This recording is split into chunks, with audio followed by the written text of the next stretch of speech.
Mr. Moridi. Thank you, Mr. Speaker. Mr. Speaker, I rise in this House today to present to you and my honourable colleagues with an initiative that will have an enormous effect on the lives of all Ontarians and their well-being. First, I would like to take this opportunity to thank everyone who has assisted me in preparing this bill, including the staff at the Legislative Council and my own staff.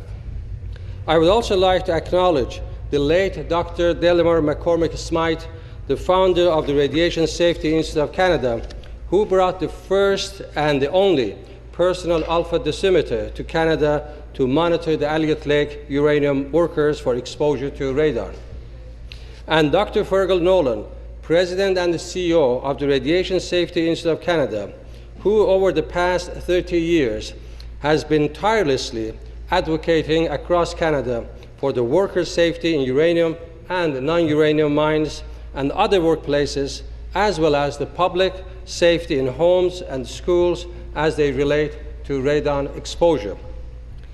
Bill 182, if passed, will certainly increase the level of safety in our dwellings and workplaces, not only for us, but for generations to come. I would like to begin by first providing some background and history on radon and its carcinogenic effects. Radon is a radioactive gas found naturally in the environment.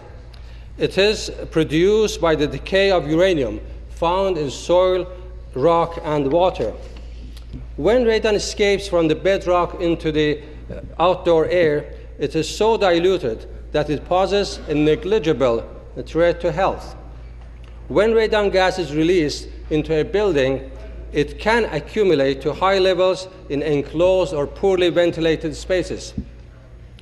Radon is an invisible, colorless, odorless, tasteless gas. You can't see it, you can't smell it, and you can't taste it. It's a silent killer. And as such as any silent killer, it can seep into your home unnoticed until it is too late. The studies have been conducted not only in Canada, but across the globe that have shown exposure to high levels of radon in buildings has been associated with an increased risk of lung cancer. Radon is the #2 cause of lung cancer after smoking. People who smoke and are exposed to radon have an even higher risk of lung cancer. There have also been various studies which have confirmed that the cancer risk from exposure to radon in residential and other buildings is the same as exposure to radon in uranium mines. There is no safe level of radon. There have been many studies designating radon gas as a cancer-causing agent. Many of my honorable colleagues may be aware that radon levels in underground uranium mines are predominantly high. However, it may interest you to know that studies have shown residential and other buildings may have radon levels as high as a uranium mine. Radon can enter homes through tiny cracks in the foundation of homes and is present in most of homes at some level. Radon further decays into radioactive products, which releases alpha particles into indoor air.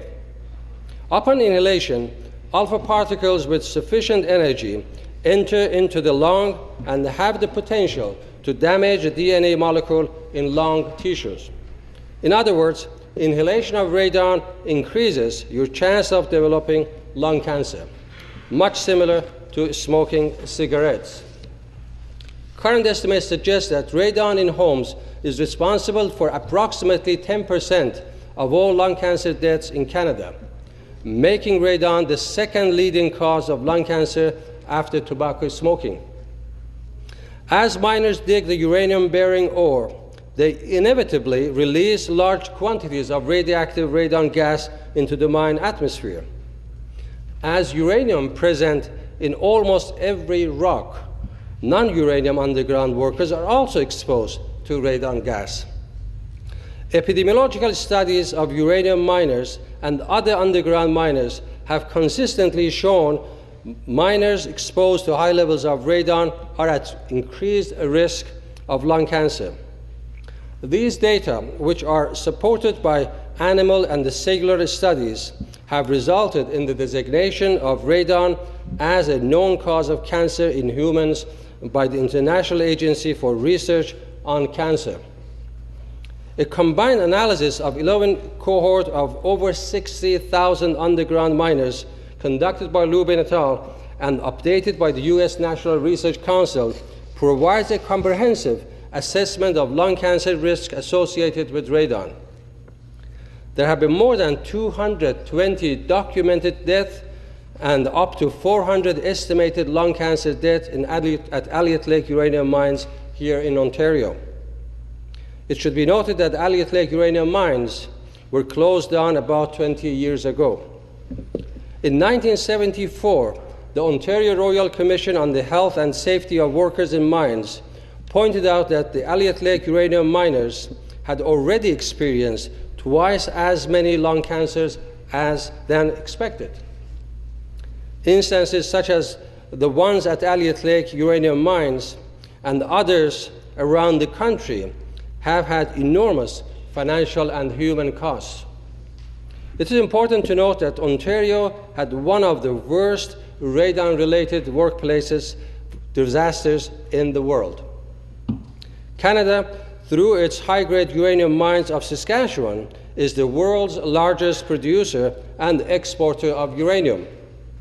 Various engineering and radiological protection measures are in place, along with monitoring every single worker at these modern Saskatchewan uranium mines, that results in a much better worker protection against exposure to radon in these mines. Approximately 20,000 people die each year in Canada from lung cancer. 2,000 of these deaths are directly related to radon gas exposure in homes and other buildings. Of the 2,000 lung cancer deaths caused by radon in Canada, 40% of these deaths are taking place here in Ontario. This results in 800 deaths per year in the province of Ontario due to indoor exposure to radon. It may also interest my honourable colleagues to note legislation such as the one I am proposing have been in place in other jurisdictions and the countries for many years. In Quebec, radon testing in the schools started last year. In 2009, province-wide testing began in Manitoba. And in Saskatchewan, in Ontario, we have had no policy in place to kick-start testing homes, schools, or workplaces for the presence of radon gas.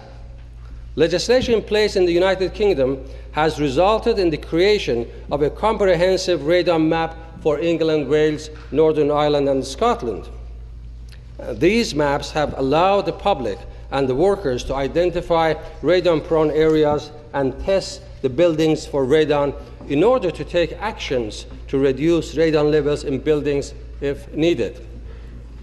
Bill 182 is a comprehensive bill which not only requires government to ensure the safety of Ontarians in their buildings and workplaces, but it also places an onus on the government to educate the public on radon and its health effects.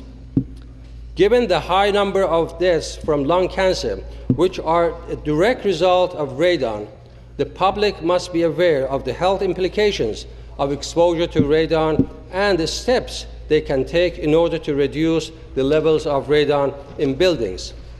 This education can take place via various means such as a large-scale advertising and public awareness campaign. Children who are exposed to radon will unfortunately have a much higher chance of developing lung cancer than those who are exposed to radon in later stages in their lives, as there is a 10 to 15 years latency period between exposure to radon and development of cancer.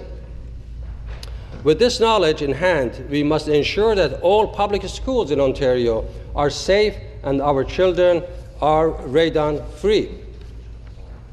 The Ontario Radon Registry will be established with the passing of Bill 182 All testing results from dwellings and publicly and privately owned buildings will be filtered to this registry.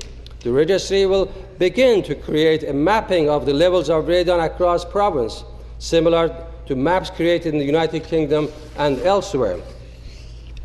As a government, we have taken every step to reduce lung cancer due to smoking, and different levels of government have placed legislation to reduce Ontario's exposure to carcinogen agents. By ensuring the successful passing of this bill, Mr. Speaker, we can continue on the path to a healthier Ontario. Thank you.